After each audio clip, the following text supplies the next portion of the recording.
Hello students, now we are going to see another derivation, that is Coulomb's law from Gauss theorem. We are going to derive the Coulomb's law from Gauss theorem. So how do they ask the question? Deduce Coulomb's law from Gauss theorem. So before going into this derivation, we are supposed to learn one thing, the concept called area vector. For example, here you see there is a surface. A square surface is there. In other words, there is a square area. Now let me place this stick perpendicular to this. Can you see this?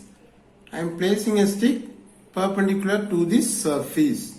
So this stick is the area vector of this square area. Now let me keep this like this. Now where is the area? Now here is the area.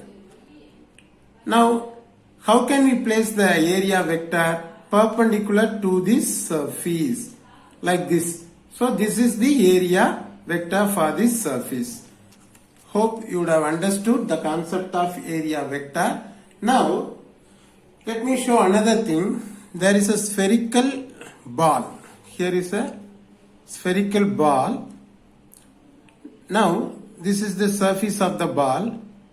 If I consider a small surface over here, to this surface, what will be the area vector?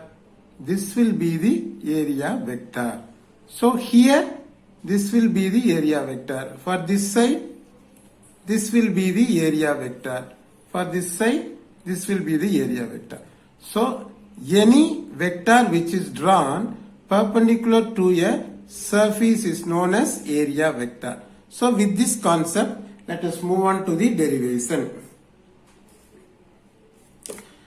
Now here, there is a point charge Q which is placed at the center of the sphere S.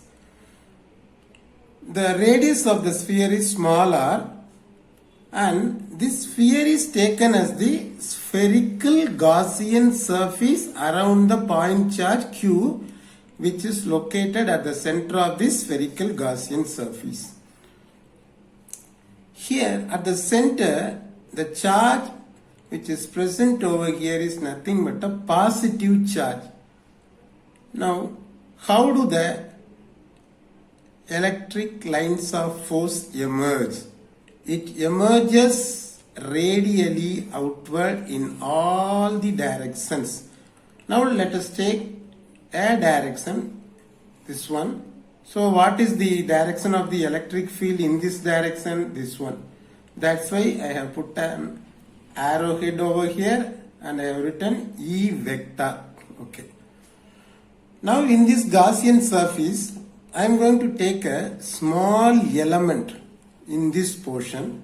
This is ds, a small area. So what is the areal vector for this? This area vector for this is ds vector, which is perpendicular to the small element or small area ds. Okay. Now Q is a point charge and S a spherical Gaussian surface around the point charge. Now electric flux.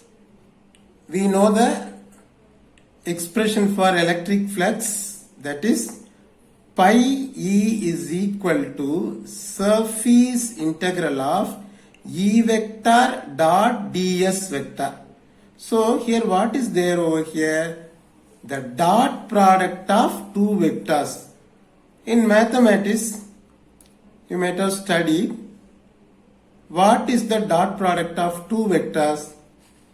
That is the product of their magnitude, which is multiplied by cos theta. In other words, A vector dot B vector is equal to AB cos theta. Similarly, here E vector dot ds vector is there. So in the next step, I have written E ds cos theta. Now, if you look at the diagram, you can see both the directions of the electric field and the areal vector are one and the same. They remain in the same direction. So what is the angle in between them? 0. So here E vector and ds vector are in the same direction. So the angle theta is equal to 0. Now, so in the expression, what have I written? Pi e is equal to surface integral of e ds. In the place of theta, I have written 0. In the next step, surface integral of e ds 1, because the value of cos 0 is equal to 1. In the next step, e ds. Here, electric field is constant, so we cannot integrate it. So we have written only ds over here. What is ds? Actually, ds is a small portion of the spherical Gaussian surface. But when we integrate the small surface area or the small element ds, we will get the whole portion of the geometrical figure, that is sphere. So what happens? E into integral of ds is nothing but the total surface area of the whole sphere. So in the next step, I have written pi e is equal to e into 4 pi r squared. This 4 pi r squared is the total surface area of the whole sphere. Okay. Let us keep it as equation number 1. Then from Gauss theorem, what does the Gauss theorem say? Pi e is equal to q by epsilon naught. Let it be equation number 2. Now from equation 1 and 2, the left hand sides are equal, so the right hand sides must be equal. So from 1 and 2, let me write e into 4 pi r squared is equal to q by epsilon naught. In the next step, keep e as it is and bring the 4 pi r squared down. So we'll get q by 4 pi r squared epsilon naught. Now rearrange it and write e is equal to 1 by 4 pi epsilon naught into q by r squared in this way. Now we have got the expression for what? Electric field. In the next step, now if a point charge q naught is placed on the surface, let us suppose that a point charge q naught is placed on the surface of the sphere. Then what is the force that exists in between the point charge which is located at the center and the point charge which is placed on the surface of the sphere? It is calculated from this equation. We all knew that F is equal to Q naught into E. So is equal to Q naught. In the place of E, you substitute the value of E.